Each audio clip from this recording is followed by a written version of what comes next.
মৰমৰ ছাত্ৰ-ছাত্ৰীসকল তোমালোক সকলোকে লাৰ্নিং আছামিছৰ নতুন এটা ভিডিঅ'লৈ স্বাগতম জনাইছোঁ।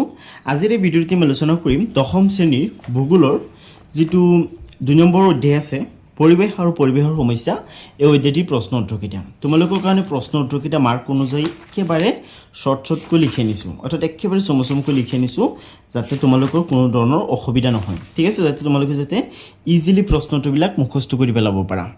ঠিক আছে, ওকে, তোমালোকক ইয়াৰ পৰা আৰম্ভ কৰি একেবাৰে ইয়ালৈকে যিমানকেইটা প্ৰশ্ন দিছে গোটেইকেইটা প্ৰশ্ন উত্তৰ দেখাই দিম আৰু লগতে বুজাইও দিম। ঠিক আছে, ইয়াৰ উপৰিও মই তোমালোকৰ কাৰণে 10টা মোষ্ট ইম্পৰ্টেণ্ট MCQ লিখি আনিছোঁ। ঠিক আছে, যিবিলাক মানে তোমালোকৰ পৰীক্ষাত অহাৰ বহুত সম্ভাৱনা আছে। ঠিক আছে, গতিকে তোমালোকে ভিডিঅ'টো একেবাৰে শেষলৈকে চাই থাকিবা। ঠিক আছে, MCQ কেইটাও তোমালোকে লিখি ল'বা, কাৰণ আজিকালি তোমালোকক MCQ আকাৰেও প্ৰশ্ন দিয়ে ন। গতিকে তোমালোকে ভিডিঅ'টো শেষলৈকে চাবা আৰু গোটেইকেইটা প্ৰশ্ন উত্তৰ লিখি ল'বা। ঠিক আছে, তো বলা ছাত্ৰ-ছাত্ৰীসকল প্ৰশ্ন উত্তৰকেইটা আলোচনা কৰা আৰম্ভ কৰোঁ। ছাত্ৰ-ছাত্ৰীসকল, তোমালোকৰ 1 নম্বৰ প্ৰশ্নটো হৈছে পৰিৱেশ বুলিলে কি বুজায় নিজৰ ভাষাত লিখা। ঠিক আছে, তাৰমানে তোমালোকক পৰিৱেশৰ ডেফিনেশ্যনটো দিবলৈ দিছে।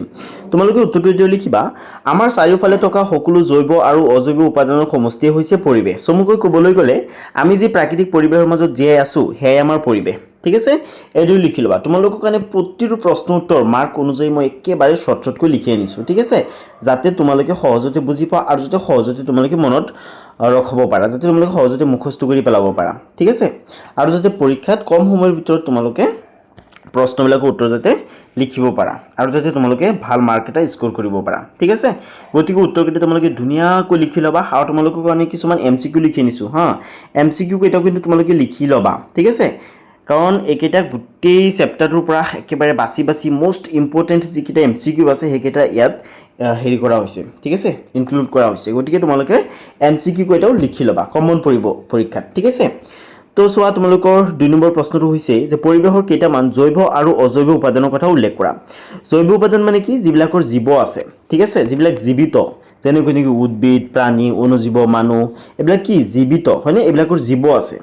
ঠিক আছে, সেইকাৰণে এইবিলাক হৈছে পৰিৱেশৰ জৈৱিক উপাদান বা জৈৱ উপাদান। ঠিক আছে, নেক্সট আছে অজৈৱ উপাদান। অজৈৱ মানে যিবিলাক জড়, যিবিলাকৰ জীৱ নাই।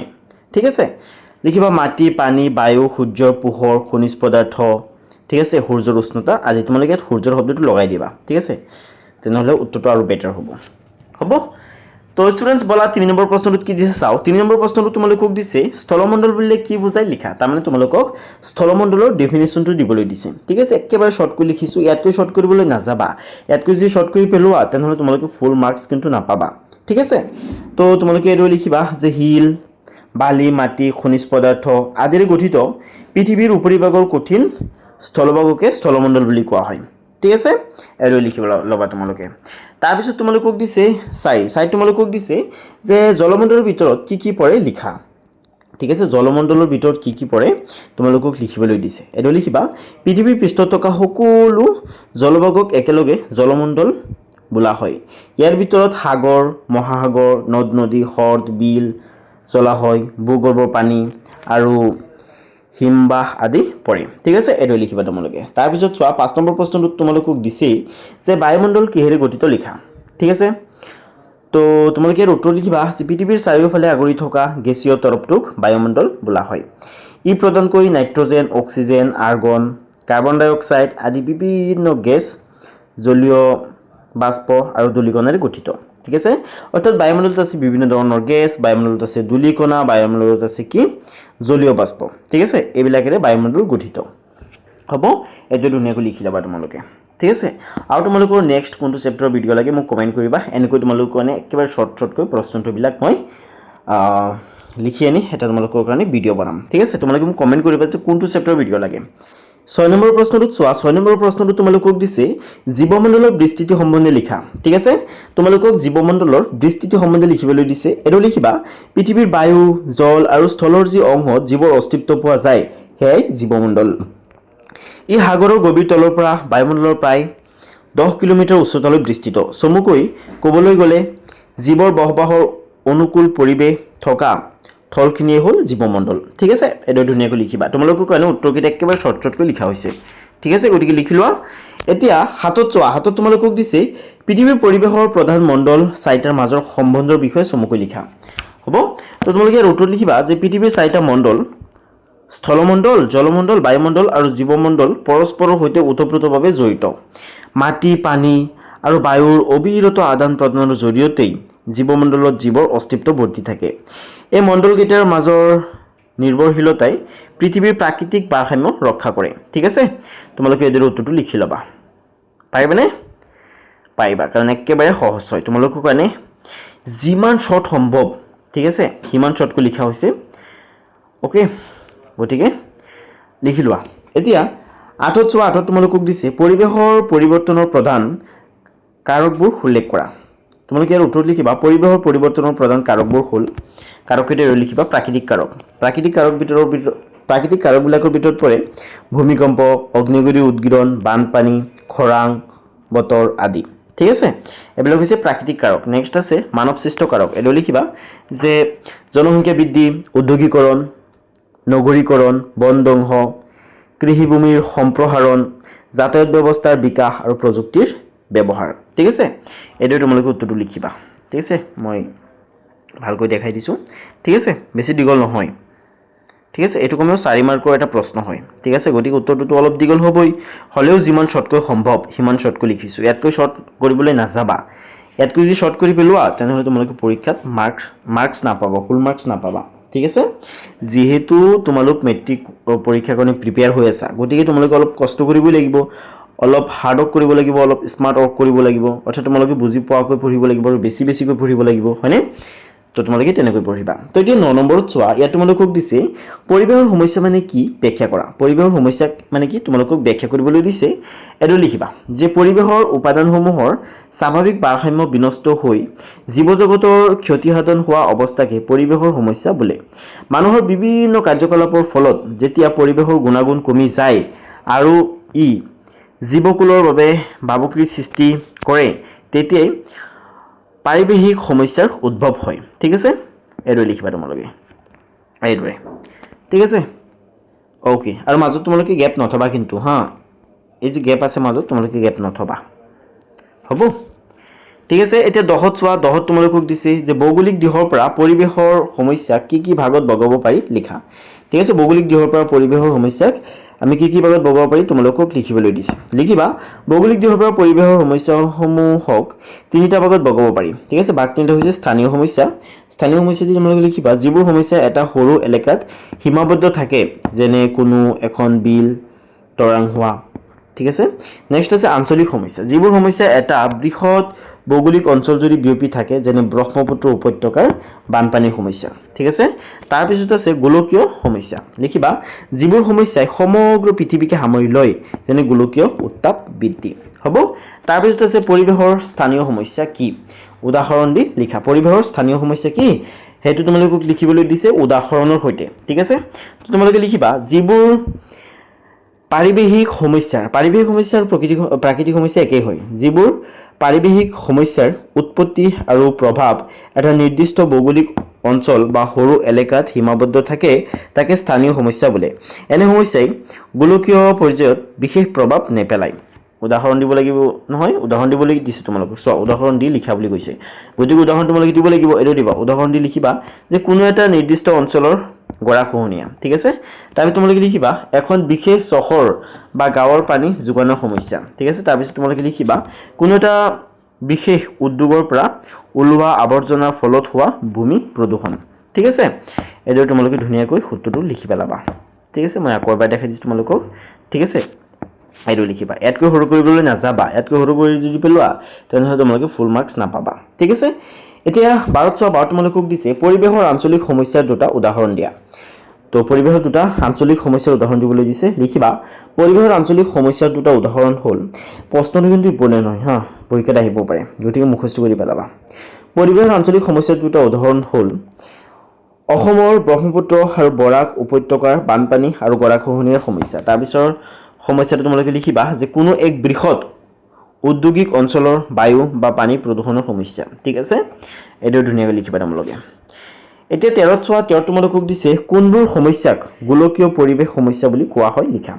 ঠিক আছে, তো ইয়াৰ উত্তৰ তোমালোকে লিখিবা যিবোৰ পাৰিৱেশিক সমস্যাৰ বিস্তৃতিৰ কোনো ভৌগোলিক সীমা নাথাকে আৰু যিয়ে সমগ্ৰ পৃথিৱীৰ পৰিৱেশ তন্ত্ৰৰ ওপৰত প্ৰভাৱ পেলায় সেইবোৰক গোলকীয় পৰিৱেশ সমস্যা বোলা হয় যেনে গোলকীয় উত্তাপ বৃদ্ধি এচিড বৰষুণ সাগৰ পৃষ্ঠৰ উত্থান আৰু ওজন স্তৰৰ অৱক্ষয় ঠিক আছে এইদৰে ধুনীয়াকৈ তোমালোকে লিখি ল'বা ঠিক আছে ছাত্ৰ ছাত্ৰীসকল ভিডিঅ'টো চাই তোমালোকক কেনেকুৱা লাগি আছে মোক কমেণ্ট কৰা আৰু প্ৰশ্ন উত্তৰবিলাক তোমালোকে কেনেকুৱা পাইছা মোক কমেণ্ট কৰি জনাবা ঠিক আছে কাৰণ তোমালোকৰ কমেণ্টে মোক বহুত মটিভেট কৰে আৰু তোমালোকক কি দৰকাৰ নেক্সট কোনটো চেপ্টাৰৰ দৰকাৰ মোক কমেণ্ট কৰিবা ঠিক আছে আৰু চেনেলটো যদি ছাবস্ক্ৰাইব কৰা নাই ছাবস্ক্ৰাইব কৰি লোৱা ঠিক আছে কাৰণ তোমালোকে চেনেলটো ছাবস্ক্ৰাইব কৰিলেহে মোৰ ভিডিঅ'বিলাক পাবা সহজতে ঠিক আছে এতিয়া 14 তোমালোকক দিছে পৰিৱেশৰ প্ৰধান সমস্যাসমূহ উল্লেখ কৰা তোমালোকক পৰিৱেশৰ যিবিলাক প্ৰধান সমস্যা আছে সেইবিলাক উল্লেখ কৰিবলৈ দিছে এইটো লিখিবা পৰিৱেশৰ প্ৰধান সমস্যাসমূহ হ'ল তোমালোকে মাজত গেপ নথবা খালি জায়গা থোৱাৰ দৰকাৰ নাই ঠিক আছে তোমালোকে ইয়াৰ পৰা লিখিবা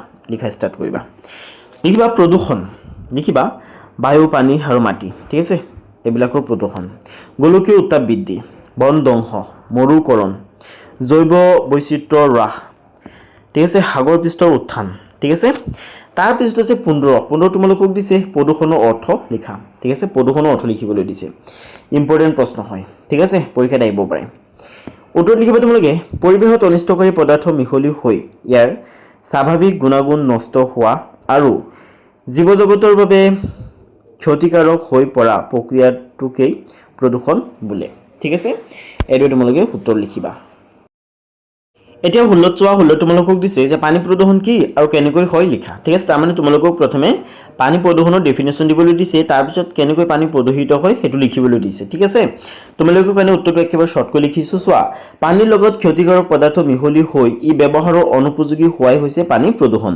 ঠিক আছে তাৰ পিছত তোমালোকে কাৰকসমূহ লিখি দিবা ঠিক আছে অৰ্থাৎ পানী কেনেকৈ প্ৰদূষিত হয় তোমালোকে লিখিব লাগিব নহয় এৰো লিখিবা কাৰকসমূহ লিখি তোমালোকে লিখিবা যে কল কাৰখানা আৰু নগৰৰ আৱৰ্জনা পানীত পেলালে ঠিক আছে কি হয় পানী প্ৰদূষিত হয় কল কাৰখানা আৰু নগৰৰ আৱৰ্জনা যদি পানীত পেলাই দিয়া হয় তেনেহলে পানী প্ৰদূষিত হয় ঠিক আছে নেক্সট লিখিবা কৃষিত ৰাসায়নিক সাৰ আৰু কীটনাশক ব্যৱহাৰ কৰিলে ঠিক আছে তাৰ পিছত লিখিবা পানীত তেল বা বিষাক্ত দ্ৰব্য মিহলি হলে ঠিক আছে এদৰে তোমালোকে ধুনীয়াকৈ লিখিবা তাৰ পিছত চোৱা 17 তোমালোকক দিছে মাটি প্ৰদূষণৰ বিষয়ে এটি চমুটুকা লিখা ঠিক আছে তোমালোকক মাটি প্ৰদূষণৰ বিষয়ে এটা চমুটুকা লিখিবলৈ দিছে তুমি ধুনীয়াকৈ লিখি দিছো তোমালোকে এদৰে লিখিবা যে মাটিৰ লগত কোনো অনিষ্টকাৰী পদাৰ্থ মিহলি হৈ মাটিৰ স্বাভাৱিক গুণাগুণ আৰু উৰ্বৰতা নষ্ট হোৱা প্ৰক্ৰিয়াটোকে মাটি প্ৰদূষণ বোলে কাৰণ লিখিব লাগিব তোমালোকে কাৰণ এদৰে লিখিবা যে ৰাসায়নিক সাৰ আৰু কীটনাশকৰ ব্যৱহাৰ লিখিবা প্লাষ্টিক আৰু ঔদ্যোগিক আৱৰ্জনা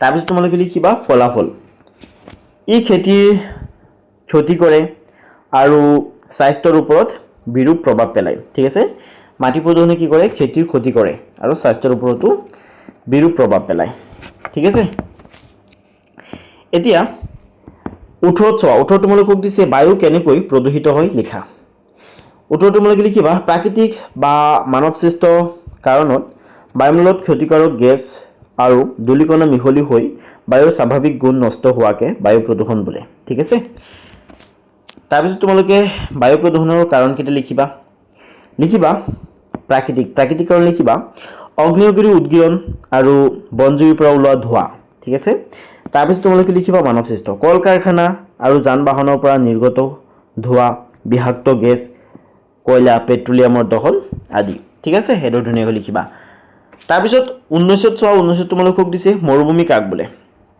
তাৰ পিছত দিছে মৰুকৰণৰ সংজ্ঞা দিয়া ঠিক আছে মৰুভূমি আৰু মৰুকৰণৰ সংজ্ঞা দিবলৈ দিছে তো লিখিবা মৰুভূমি দি তোমালোকে লিখিবা যিবোৰ অঞ্চলত বৰষুণ অতি কম আৰু পৰিৱেশ অত্যন্ত শুকান হোৱাৰ বাবে গছ-গছনি প্ৰায় নাথাকে তাক মৰুভূমি বোলে তাৰ পিছত আছে মৰুকৰণ যি প্ৰক্ৰিয়াৰ দ্বাৰা উৰ্বৰ বা উৎপাদনক্ষম ভূমি ক্ৰমান্বয়ে শুকান হৈ মৰুভূমিলৈ ৰূপান্তৰিত হয় তাকে মৰুকৰণ বোলে ঠিক আছে ষ্টুডেন্টস এতিয়া 20 নম্বৰত চোৱা 20 নম্বৰ তোমালোকক দিছে মৰুকৰণৰ কাৰণ দৰ্শোৱা লিখিবা মৰুকৰণৰ প্ৰধান কাৰণ হৈছে বন ধ্বংস অত্যাধিক পশুচাৰণ ঠিক আছে তাৰ পিছত জলবায়ু পৰিৱৰ্তন ঠিক আছে তাৰ পিছত আছে ত্ৰুটিপূৰ্ণ কৃষি হ'ব তো তোমালোকে এটাকৈ লিখিবা গছ-গছনি কটাৰ ফলত ভূমিৰ ক্ষয় বৃদ্ধি পোৱা নেক্সট লিখিবা অত্যাধিক পশুচাৰণ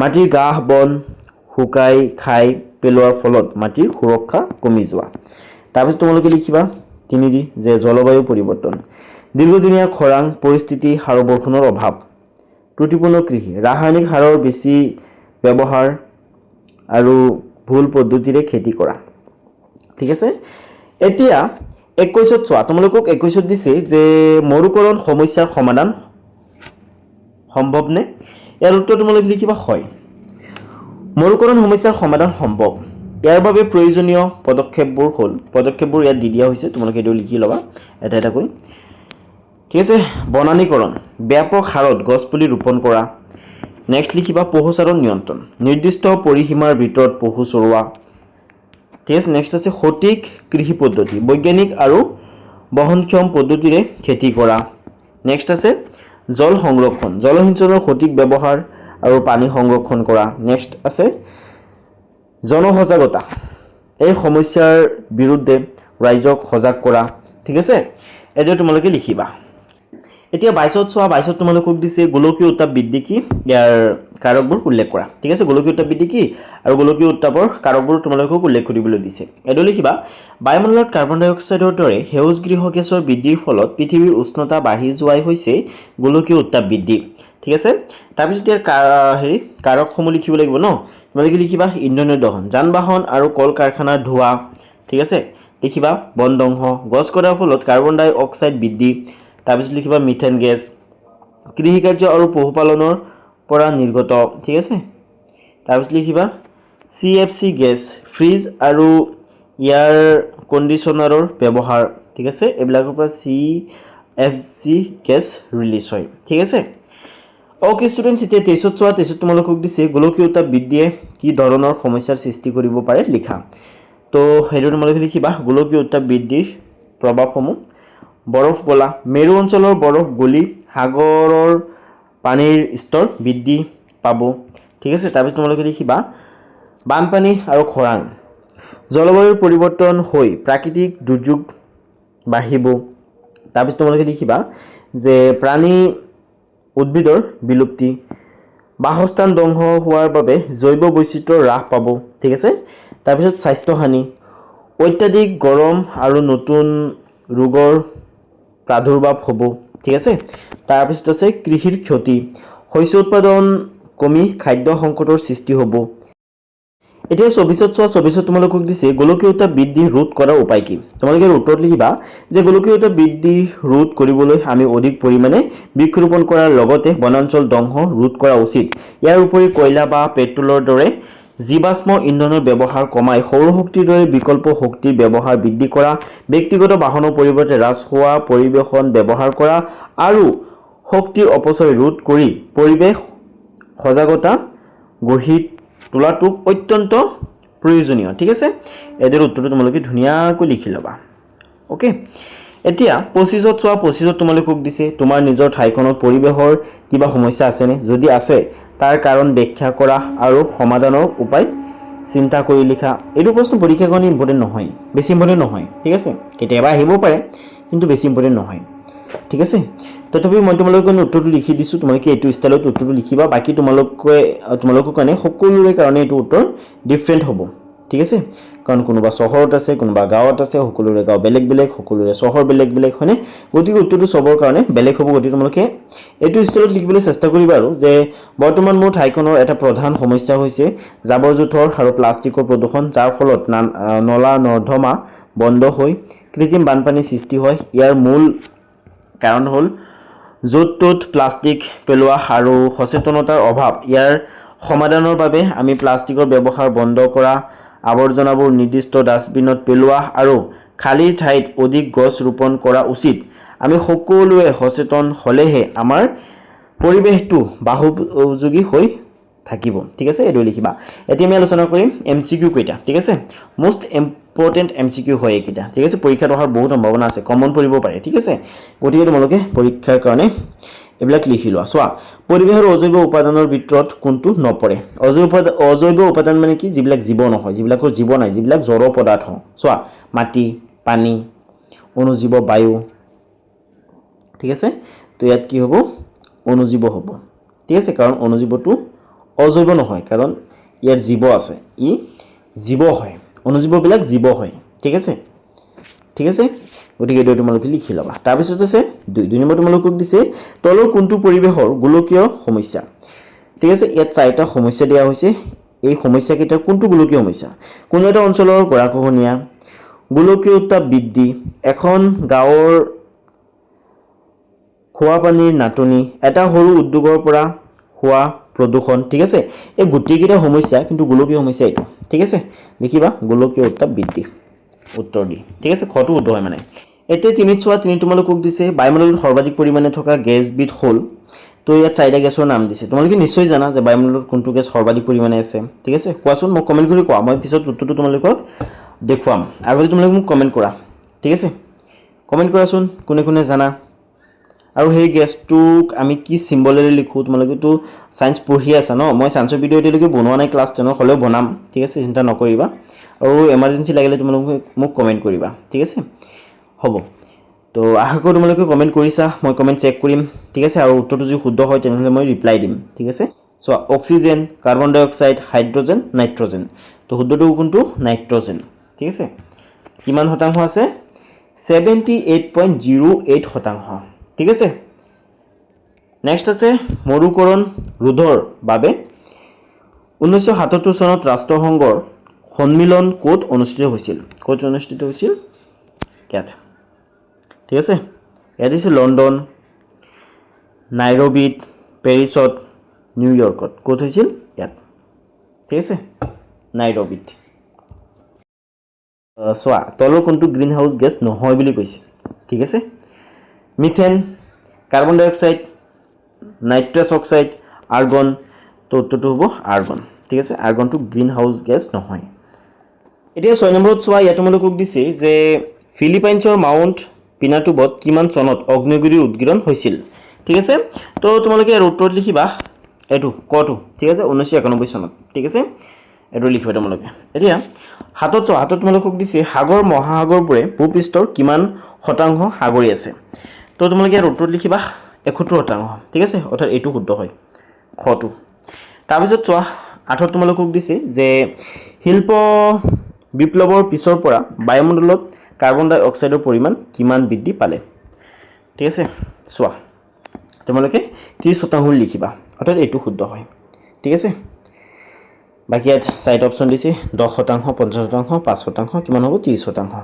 ঠিক আছে এতিয়া চোৱা 9 নম্বৰটোত চোৱা আৰু এটা আছে আৰু মাত্ৰ এটা এমসিকিউ আছে গতিকে ভিডিওটো স্কিপ নকৰিবা হেতু লিখি লোৱা কাৰণ ইম্পৰ্টেন্ট হয় ঠিক আছে মেট্ৰিকৰ কাৰণে প্ৰিপেয়াৰ হৈ আছে গতিকে গুটিকেইটা লিখি ল'ব লাগিব আৰু পাঠটো পঢ়িবা তোমালোকে পাঠটো পঢ়ি যদি এবাৰ বুজি ল'ব পাৰা তেনেহ'লে এইবিলাক ইজিলি তোমালোকে মনত ৰাখিব পাৰিবা ঠিক আছে চোৱা এচিড বৰষুণৰ বাবে জগৰীয়া প্ৰধান গেছ দুবিধ কি মানে কোন দুটা গেছৰ কাৰণে এচিড বৰষুণ হয় আৰু তো তোমালোকে লিখিবা সালফাৰ ডাই অক্সাইড আৰু নাইট্ৰোজেন অক্সাইড ঠিক আছে এতিয়া 10 নম্বৰটোত চোৱা হেতুৱে শেষৰটো এমসিকিউ ঠিক আছে চোৱা পৃথিৱীৰ স্থলভাগৰ কিমান শতাংশ ভূমি মৰুকৰণ প্ৰক্ৰিয়াৰ কবলত পৰিছে 20%, 10%, 35%, 50% কিমান হ'ব 35% ঠিক আছে তো এতিয়া তোমালোকে উত্তৰটো লিখি ল'বা ঠিক আছে এইটো তোমালোকৰ লাষ্ট এমসিকিউ আছিল তো ছাত্ৰছাত্ৰীসকল ভিডিওটো চাই তোমালোকক কেনেকুৱা লাগিছে মোক কমেণ্ট কৰি জনাবা ঠিক আছে কাৰণ তোমালোকৰ কমেণ্টে মোক বহুত মোটিভেট কৰে ওকে আৰু প্ৰশ্নটোবিলাক তোমালোকে কেনেকুৱা পাইছে মোক জনাবা ঠিক আছে তোমালোকে ইয়াৰ পৰৱৰ্তী যেটো চেপ্টাৰ আছে 3 নম্বৰ চেপ্টাৰ হেতুৰ ভিডিও চাবৰ কাৰণে ডেসক্ৰিপচনত দিয়া লিংকটোত ক্লিক কৰিব পাৰা আৰু ক্লাছ 10 ৰ বাকি যিকোনো সাবজেক্টৰ যিকোনো চেপ্টাৰ ভিডিও চাবৰ কাৰণে তোমালোক প্লেলিষ্টলৈ যাবা ঠিক আছে তো ছাত্ৰছাত্ৰীসকল পৰৱৰ্তী ভিডিওত আকৌ লগ পাম আজি ভিডিওটো হেকলৈকে চোৱাৰ বাবে তোমালোক সকলোকে বহুত বহুত ধন্যবাদ